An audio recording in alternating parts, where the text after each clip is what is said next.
Assalamualaikum warahmatullahi wabarakatuh. Perkenalkan, nama saya Dewi Sapna, Prodi Manajemen, NIM 28920500028 dari semester 1, tugas aspek hukum dalam bisnis dari Fakultas Ekonomi Bisnis, dosen Bapak Dermawan, SE, MM, Universitas Pancasakti.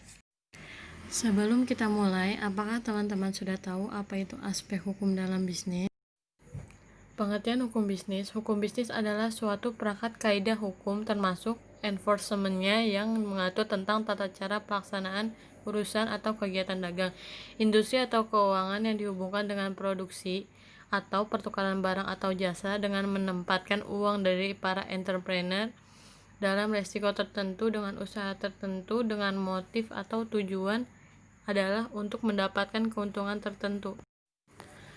Ruang lingkup hukum bisnis. Terdapat beberapa pendapat dari beberapa ahli mengenai ruang lingkup. Secara garis besar, hukum bisnis terdiri dari sebagai berikut, yaitu kontrak bisnis, bentuk-bentuk badan usaha, perusahaan go publik, dan pasar modal, jual beli perusahaan, penanaman modal asing, kepilitan dan likuidasi, merger, konsolidasi atau akuisisi, perkreditan dan pembiayaan, jaminan hutang, surat-surat berharga, ketenagakerjaan atau pemburuan, hak atas kekayaan intelektual, dan lain-lain.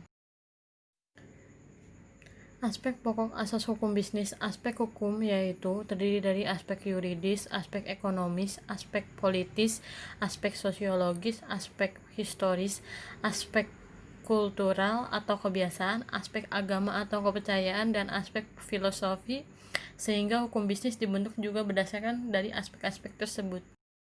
Yang terakhir, kita akan membahas sumber hukum bisnis. Sumber hukum disebut juga dengan hukum formal, yang mana dalam lingkungan bisnis terdiri dari perundang-undangan, perjanjian, traktat, jurisprudensi, kebiasaan, dan pendapat sarjana doktrin.